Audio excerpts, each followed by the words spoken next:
सिमरन करते समय इन बातों का ध्यान करने से सफलता जरूर मिलेगी। परमार्थ में उन्नति बगैर सिमरन के नहीं पाई जा सकती। सतगुरु का संदेश है कि केवल नाम का सिमरन करो। नाम के सिमरन से ही तुम्हारे स्वार्थ और परमार्थ दोनों संवरेंगे। लेकिन ताज्जुब तो ये है कि हम सिमरन ही नहीं कर पाते। और यदि कभी हमारे सतगुरु से हमारी भेंट हो जाए तो हम उनके आगे यही अरदास करते हैं कि यह दाता कुछ ऐसा करो जिससे कि हमारा सिमरन बढ़े, हम ज़्यादा से ज़्यादा देर तक सिमरन कर सकें। सतगुरु कहते हैं कि भाई मेरे पास नाम था जो मैंने तुम्हें दे दिया, अब नाम के साथ जुड़ने का तरीका भी समझा दिया। अब सिमरन तो तुम्हें खुद ही करना पड़ेगा। लेकिन हम वो सिमरन भी नहीं कर पाते। और देख लो, हम सभी की यही हालत है। हम सभी सिमरन के वक़्त कोई ना कोई बहाना बनाकर अपने आप को झूठी तसल्ली दे लेते हैं कि सिमरन कल करेंगे, परसों करेंगे। ये एक दो काम धंधे ऐसे हैं जो निबट जाएं फिर करेंगे, लेकिन सिमरन को वक़्त नहीं देते। लेकिन बगैर सिमरन के भाई कुछ बनने वाला भी नहीं है। इसीलिए सिमरन बहुत ज़रूरी है हमारे लिए। इसे नागा ना करो। अब आप खुद विचार करके देखो, सिमरन करना कोई ज़्यादा कठिन कार्य नहीं है। हम दुनिया का भी तो सिमरन करते हैं। हम कोई ऐसा ही समय होगा विरला जब हम दुनिया का सिमरन नहीं करते, वरना हम तो 24 घंटे दुनिया का ही सिमरन करते रहते हैं। यहाँ तक कि अगर हम सो जाएं तो सोने के बाद भी हमारा मन दुनियावी शक्लें बनाता रहता है। तो भाई जिस तरह दुनिया का सिमरन करते हैं, इसी तरह परमात्मा के नाम का भी सिमरन हमें करें तो क्या बुराई है इसके अंदर? और कौन सा ज़्यादा कठिन कार्य है? बस एक बार मन में दृढ़ विश्वास करना है कि भाई मुझे तो गुरु द्वारा दिए गए नाम का सिमरन हाल हालत में करना ही है। तो पहले विचार ये करो कि सिमरन हम लोग करते कैसे हैं, या गुरु नाम का सिमरन किया कैसे जाता है। तो भाई कुछ लोग चौकड़ी मारकर बैठते हैं फिर सिमरन करते हैं। कुछ लोग गुरु नाम का सिमरन चलते फिरते करते हैं।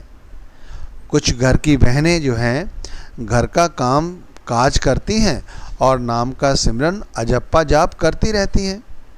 दुकानों पर बैठे दुकानदार दुनियावी जिस तरह सिमरन करते हैं, इस तरह नाम का सिमरन करते रहते हैं। ऑफिस में भी बहुत सारी जीवात्माएं हैं जो नाम का सिमरन करती रहती हैं। लोग साइकिल चलाते हैं, मोटरसाइकिल चलाते हैं, स्कूटर चलाते हैं, कार चलाते हैं, ट्रक चलाते हैं, तब भी तो सिमरन करते हैं। रात को जब हम सोते हैं तो सोने से पहले भी बहुत सारे लोग सिमरन करते हैं। और कुछ लोग सो जाते हैं, फिर उनकी रात में आँख खुल जाती है तो लेटे लेटे नाम का सिमरन करते रहते हैं। जब हम कोई यात्रा करते हैं तब भी तो हम सिमरन करते हैं। कैसे करते हैं? बस जपते रहते हैं। ये यात्रा कभी ट्रक में बैठे हुए करते हैं, कभी ट्रेन में बैठे हुए करते हैं, कभी बस में बैठे हुए करते हैं, कभी रिक्शों में बैठे हुए करते हैं, कभी एरोप्लेन में बैठे हुए करते हैं। बहुत सारे लोग खेतीबाड़ी करते हैं, किसान हैं, नाम मिला हुआ है, वो भी खेतीबाड़ी करते रहते हैं और साथ साथ सदगुरु के नाम का सिमरन भी करते रहते हैं। पर भाई और भी बहुत सारे तरीके हैं सिमरन करने के। अब ऐसा क्या किया जाए जिससे कि सिमरन में और ज़्यादा तरक्की हो? ये तो मैंने बता ही दिया आपको, और आपको ज़्यादातर लोगों को पता भी होगा कि किस तरह से लोग सिमरन करते हैं। तो भाई इस सिमरन में और ज़्यादा पैनापन कैसे लाया जाए? ऐसा क्या किया जाए जिससे हमारे सद्गुरु की हमें याद ज़्यादा से ज़्यादा बनी रहे, हम ज़्यादा से ज़्यादा नाम का सिमरन करें। हमें ये याद रखना चाहिए कि बगैर सिमरन के भाई संत मार्ग पर कुछ बनने वाला नहीं। यदि सिमरन से जी चुराने की कोशिश की तो ध्यान रखना कभी ध्यान आज्ञा चक्र पर नहीं ठहरेगा। बहुत से लोग क्वेश्चन करते हैं मुझसे कि आज्ञा चक्र किसे कहते हैं। आज्ञा चक्र भाई वो स्थान होता है जहाँ पर बहनें बिंदी लगाती हैं, या जहाँ पर लोग शिव नेत्र कहते हैं। दोनों भवों के बीच के स्थान को आज्ञा चक्र कहा जाता है। तो बगैर सिमरन के तो आज्ञा चक्र पर हमारा जो आत्मा है वो कभी नहीं ठहरेगा। ध्यान रखिए, सिमरन जब पक जाता है, जब उसके अंदर एक दृढ़ता आ जाती है, वहाँ ठहरा रहता है, तभी तो आत्मा जो है वो यहाँ ठहरती है और उसे यहाँ से ही शब्द धुन सुनाई पड़ती है। सबसे पहले ध्यान रखिए, फिर आगे का जो भी खेल है या जो भी परमात्मा की प्राप्ति के साधन है वो सिमरन के माध्यम से ही पाए जाते हैं और वो आज्ञा चक्र से ही शुरू होते हैं। इसलिए सिमरन बहुत ज़रूरी है। देखो, मैं आपसे यही कहूँगा कि सिमरन करते समय मैं जिन बातों को बता रहा हूँ उन्हें आप बड़ी ध्यान से सुनें। सबसे पहले जब भी हम सिमरन करने बैठें तो एक साथ नाम का सिमरन करना शुरू ना करके थोड़ी देर आंखें बंद करके, या जो चलते फिरते लोग सिमरन कर रहे हैं वो चलते फिरते जैसे संसार का सिमरन करते रहते हैं, संसार की शक्लों को याद करते रहते हैं, इसी तरह सतगुरु के स्वरूप को याद करना चाहिए। जब सतगुरु के स्वरूप को याद करोगे तो सतगुरु की शक्ल आपके सामने आ जाएगी। ध्यान रखना, संसार का जब सिमरन करते हैं तो संसार की शक्ल भी तो हमारे सामने आ जाती है। जिस पदार्थ की हम याद करते हैं वही पदार्थ हमारे आँखों के आगे आ जाता है। इसी तरह जब हम सिमरन करने बैठें तो सबसे पहले सतगुरु की याद करें, जिससे हमारे मन में सतगुरु का स्वरूप आ जाए। सतगुरु का स्वरूप आने से क्या फ़ायदा होगा? सतगुरु का स्वरूप आने से फ़ायदा ये होगा कि हम सिमरन में आलस नहीं करेंगे। हमारा मन जो थोड़ी देर में उबासी लाता है ना, मन मना करता है, वो मना नहीं करेगा क्योंकि सतगुरु का स्वरूप सामने आ जाता है। फिर हमारा सिमरन में जी लगना शुरू हो जाता है। तो सतगुरु की याद करें। सतगुरु की याद आते ही उनका स्वरूप सामने आ जाता है। जो प्रेमी जीवात्माएं हैं वो करके देखें, एक साथ ही सतगुरु का स्वरूप आ जाता है। सतगुरु के स्वरूप के साथ ही सतगुरु की आंखें भी वाकई में साफ साफ नज़र आने लगती हैं। ध्यान रखिए, सतगुरु की आंखें हमें आनंद प्रदान करती हैं, शांति प्रदान करती हैं और हम प्रेम और प्यार के साथ सिमरन करने के लिए तैयार हो जाते हैं। फिर हम नाम का सिमरन करना शुरू करें। पहले सतगुरु की याद करें, सतगुरु के स्वरूप के बाद सतगुरु की आंखें को निहारें और फिर नाम का सिमरन शुरू कर दें। इससे क्या होगा? इससे फ़ायदा ये होगा, हमारा संसार की ओर से ध्यान हट जाएगा और सिमरन की ओर ध्यान बहुत तेज़ी के साथ आगे बढ़ेगा। सिमरन करते समय एक बात ध्यान रखना, सिमरन करते समय ज़्यादा से ज़्यादा कोशिश ये करें कि नाम के बीच में ज़्यादा अंतराल ना लाएं, बहुत ज़्यादा गैप ना लाएं। एक नाम के बाद दूसरा नाम लाने में ऐसा ना हो कि आप देरी करें। देरी नहीं करनी चाहिए। धीरे धीरे एक साथ एक धागे के साथ नाम को जपते रहें। जुबान के द्वारा जपें, अजप्पा जाप जपें, आत्मा के द्वारा जपें, चाहे मन के द्वारा जपें, लेकिन नामों के बीच में ज़्यादा अंतराल लाने की कोशिश ना करें, गैप लाने की कोशिश ना करें। अगर आपने गैप लाने की कोशिश की तो ध्यान रखना उस गैप में संसार का सिमरन चला आएगा। फिर आपको थकावट महसूस होगी और आपका ध्यान सतगुरु के स्वरूप से हट जाएगा। तो ध्यान रखिए, नाम के अंतराल ज़्यादा से ज़्यादा करने की कोशिश ना करें, ज़्यादा गैप किसी हालत में ना बढ़ाएं। जब बैठे सिमरन करने के लिए सबसे पहले कुछ बातें बहुत ज़रूरी हैं, उनका भी ध्यान रखें। हम दुनियावी काम धंधों में कितना पैसा खर्च करते हैं। अगर अपने ऊपर पैसा खर्च करने लगे तो कपड़े और बहुत सारे सुख सुविधाओं पे कितना पैसा खर्च करते हैं। अगर रात में हमें गर्मी में नींद नहीं आती है तो हम रात्रि में एयर कंडीशन की व्यवस्था करते हैं, दिन में भी एयर कंडीशन की व्यवस्था करते हैं, तरह तरह के मुलायम गद्दे लाते हैं जिस पर हम सोते हैं, और भी बहुत सारे खर्चे करते हैं।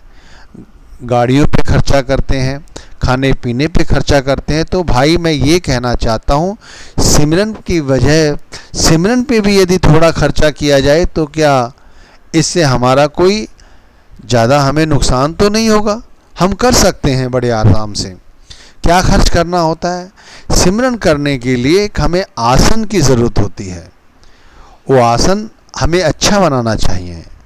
बहुत से लोग इस ओर ध्यान नहीं देते, जहाँ उठते हैं वहीं बैठ जाते हैं। फिर क्या होता है, उनकी कमर झुक जाती है, आंखें बंद हो जाती हैं और सो जाते हैं। सिमरन नहीं कर पाते क्योंकि बैठने का स्थान उनका प्रॉपर नहीं है। इसलिए भाई थोड़ा सा यदि हम आसन पे खर्च कर दें तो इससे हमारा कुछ बिगड़ेगा नहीं। तरह तरह के आजकल आसन आ रहे हैं। बहुत से लोग रुई की आसन बनाते हैं, कुछ लोग फोम के आसन बनाते हैं, कुछ और तरह के आसन बनाते हैं। आजकल स्टील के आसन आ रहे हैं जिस पर आप बैठ जाइए, काफ़ी अच्छी गद्दी है, उस पर थकावट महसूस नहीं होती। चौकड़ी मारकर जो लोग सिमरन करते हैं वो लोग बड़ी आसानी के साथ इस पर काफ़ी लंबे समय तक बैठ सकते हैं। पीछे उस पर धोक लगाने की जगह भी होती है जिससे हमारी कमर को आराम मिलता है और हमारी गर्दन भी सीधी रहती है। इससे हम ज़्यादा से ज़्यादा देर तक बैठकर नाम का सिमरन करते हैं। हम अलसाते नहीं हैं, हमारी गर्दन नहीं झुकती और वाकई में इससे कई फ़ायदे हैं। आप करके देखें। ऐसा नहीं है कि मैं जो आपसे कह रहा हूँ ये गलत है, ये वाकई में एक्सपीरियंस की हुई बात है, इसलिए मैं आपको समझाने की कोशिश कर रहा हूँ। अच्छा आसन बनाएं, आरामदायक आसन बनाएं और आसन पे बैठने से पहले तरोताज़ा होकर बैठें। तरोताज़ा होने से मतलब है अच्छी तरह से अपने हाथ धो लें, मुंह को बहुत अच्छी तरह से ठंडे पानी से धोएं। अगर शरद ऋतु है तो भी अपनी आँखों में कई बार जल के छींटे मारें जिससे कि आपकी जितनी भी सुस्ती है वो दूर हो जाए। जब आप सिमरन करने बैठें तो नाम से पहले सतगुरु का स्वरूप के बारे में सोचें। सतगुरु का स्वरूप आ जाए तो सतगुरु की आंखें अपने सामने आपके स्पष्ट दिखाई देने लगेंगी। फिर सिमरन आप शुरू कर दीजिए। फिर देखिए आपको इस आसन से कितना लाभ होता है। इसी तरह जब बहनें घर में काम करती हैं, माताएं घर में काम करती हैं, तो उन्हें चाहिए कि जो वो सिमरन करती हैं उसमें और ज़्यादा फ़ायदा लाने के लिए ये करें कि सद्गुरु की सेवा कर रही हैं। इस तरह से सोचकर वो नाम का सिमरन करें तो और फ़ायदा होगा। यदि रसोई बना रही हैं तो सोचें सद्गुरु के लिए बना रही हैं या सद्गुरु की संगत के लिए लंगर तैयार किया जा रहा है। ऐसी भावनाएं लाने की कोशिश करें। उन्हें भी चाहिए कि घर के काम काज करते करते सद्गुरु के स्वरूप के बारे में ज़रूर सोचें। जब आप सोचेंगे तो आपको लगेगा सिमरन चल रहा है और सद्गुरु हमारे अंग संग है। बड़े प्रेम और प्यार के साथ ये सब करना चाहिए। इसी तरह से प्रेम और प्यार के साथ ही ये रसोई तैयार करनी चाहिए। जो लोग चलते फिरते समय सिमरन करते हैं वो दुनियावी बातों को और ध्यान देते हैं। उन जो दुनिया की ओर ध्यान जाता है उस ध्यान को सतगुरु की ओर लाने की कोशिश करें। ध्यान रखना, ज़्यादा से ज़्यादा कोशिश करें कि चलते फिरते समय दुनियावी बातों की ओर ज़्यादा ध्यान ना देकर केवल नाम की ओर ध्यान रखें, सद्गुरु के स्वरूप की ओर ध्यान रखें।